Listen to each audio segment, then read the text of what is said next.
Hello everyone, कैसे हैं आप लोग। होप करता हूँ बहुत ही अच्छे होंगे। आज की एक नई वीडियो में आपका बहुत बहुत स्वागत है।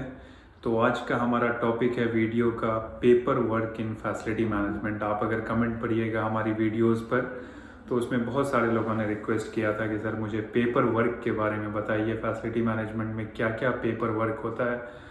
तो आज मैं बेसिक ऑफ पेपर वर्क्स बताने जा रहा हूँ। बेसिकली बेसिक पेपर वर्क जो कि नॉर्मली हर साइट पर आपको मिल जाएगा, हर प्रोजेक्ट पर आपको मिल जाएगा, उसके बारे में मैं बताने जा रहा हूँ।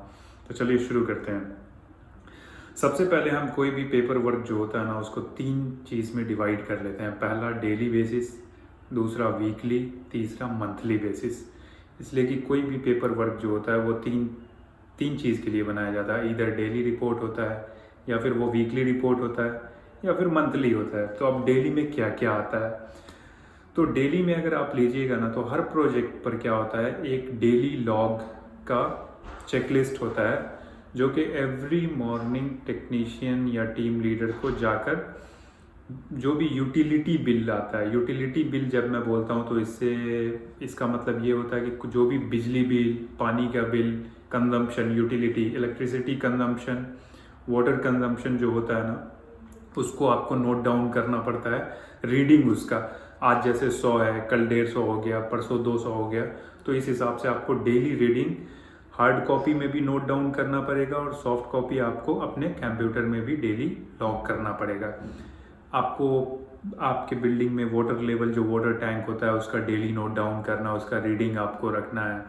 फिर आपको ऑल HUAC इसका टेम्परेचर रीडिंग, चिलर का टेम्परेचर रीडिंग, ये सब आपको नोट डाउन करके डेली बेसिस पर डेटा के लिए रखना पड़ता है।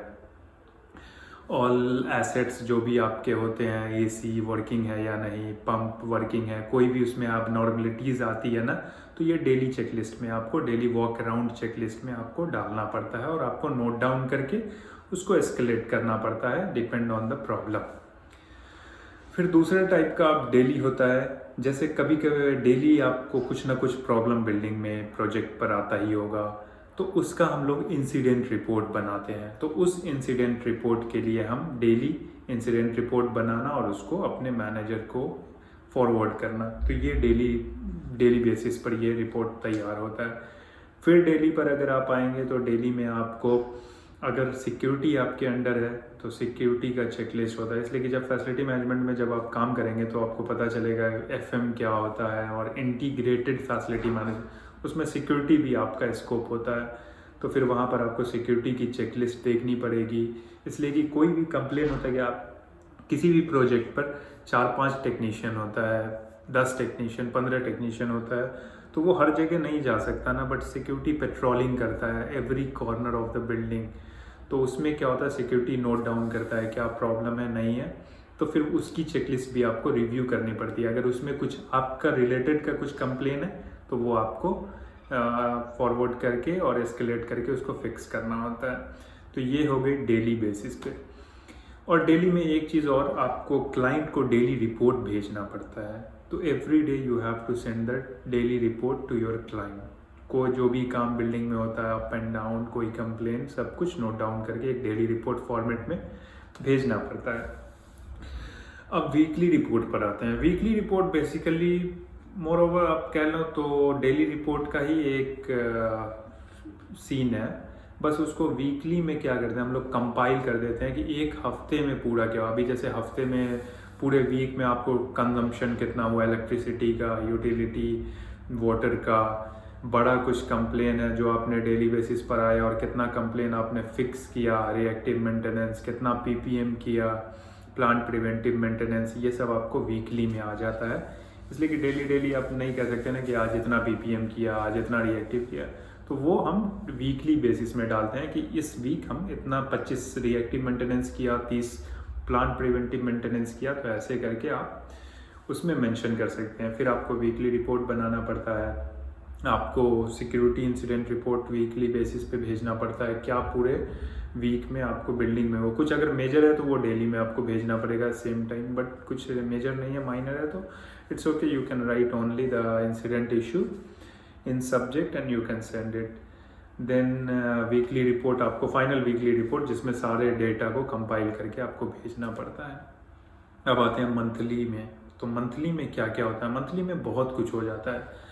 मंथली में तो सबसे पहला इंपॉर्टेंट होता है मंथली रिपोर्ट, आपको क्लाइंट को भेजना पड़ता है। और मंथली रिपोर्ट में अगर आप जाओगे तो आपको फुल, अगर मैं स्टार्ट करूँ यहीं से, आपको मंथली रिपोर्ट ही मान के चलो, उसमें पूरा इन्फॉर्मेशन आपको मिल जाएगा।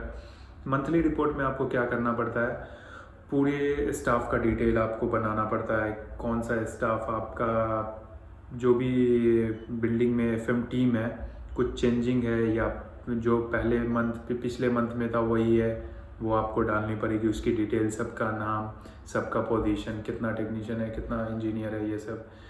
फिर उसके बाद बात आती है सेकंड पेज में, आपको पूरा पीपीएम का बताना पड़ेगा। जो एएमसी है, एनुअल मेंटेनेंस कॉन्ट्रैक्ट, कितना कंप्लीट हुआ, कितना इस मंथ था और कितना कंप्लीट हुआ और कितना पेंडिंग है। फिर आपको डालना पड़ेगा all the reports, third party report, क्या थर्ड पार्टी रिपोर्ट पेंडिंग है, क्या थर्ड पार्टी रिपोर्ट हो गया और कौन सा आने वाला है, उसकी डेट्स लिखनी पड़ेगी।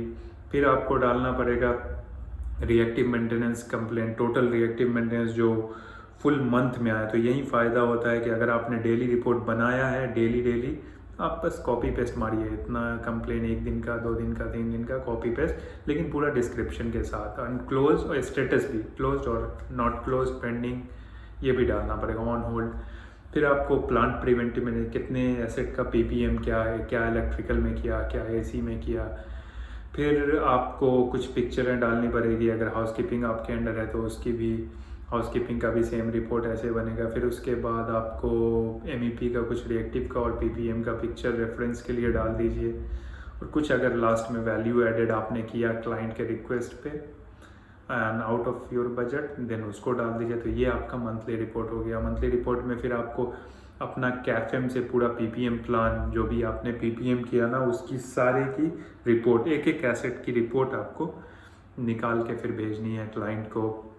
फिर आपको रिएक्टिव मेंटेनेंस की सारी रिपोर्ट, पूरी सिक्योरिटी इंसिडेंट की रिपोर्ट, और फिर आपको ये सब बेसिकली हो जाता है। आपको फिर आपको इन्वेंट्री की, पूरे मंथ में आपने क्या कंजम्पशन किया है, एमईपी इन्वेंट्री, लाइक आपने प्लम्बिंग में कितने वाल्व यूज़ किए, क्या क्या यूज़ किया, इलेक्ट्रिकल में वायर, बल्ब, ये वो जो भी यूज़ होता है, क्या क्या यूज़ किया, पूरी इन्वेंट्री लिस्ट आपको देनी पड़ेगी। आपने क्या यूज़ किया, क्या अभी पेंडिंग है। तो इससे आपको क्या होगा, ट्रैक करने में ईजी होगा आगे, कि इन केस कभी फ्यूचर में आपको बजट बनाना हुआ तो वो ईजिली बन सकता है। तो बेसिकली ये 3 टाइप के पेपर वर्क होते हैं हर एक प्रोजेक्ट पर। अब और भी होते होंगे, बट वो प्रोजेक्ट पर डिपेंड करते हैं कि आपका कैसा प्रोजेक्ट है और कैसा काम है उधर, तो उस हिसाब से वो पेपर वर्क चेंज होता है। बट ये 3 वीकली, मंथली और डेली जो मैंने आपको अभी बताया, वो हर जगह सेम रहता है, कहीं पर चेंज नहीं होता है। If you have, if anyone will ask you any question related to this, you can directly answer what I said. You will be passed in the interview. So जो भी मैं अभी कहा आपको ना, अगर आपको इंटरव्यू में पूछा जाता है पेपर वर्क से रिलेटेड, आपको जो मैं अभी कहा वो आप कह सकते हो इंटरव्यू में बेझिझक, और आप इंटरव्यू पास करोगे। तो ये आज का हमारा वीडियो था रिपोर्ट पर कि फैसिलिटी मैनेजमेंट में क्या क्या पेपर वर्क होता है। और नेक्स्ट, अगर आप लोगों को कुछ इम्पोर्टेंट चीज़ है जिस पर आपको चाहिए कि मैं वीडियो बनाऊं, तो प्लीज़ मुझे कमेंट कीजिए, इस वीडियो को सब्सक्राइब कीजिए और आगे बढ़ाइए कि दूसरों की भी हेल्प हो सके। मिलते हैं फिर नेक्स्ट वीडियो में। Thank you so much.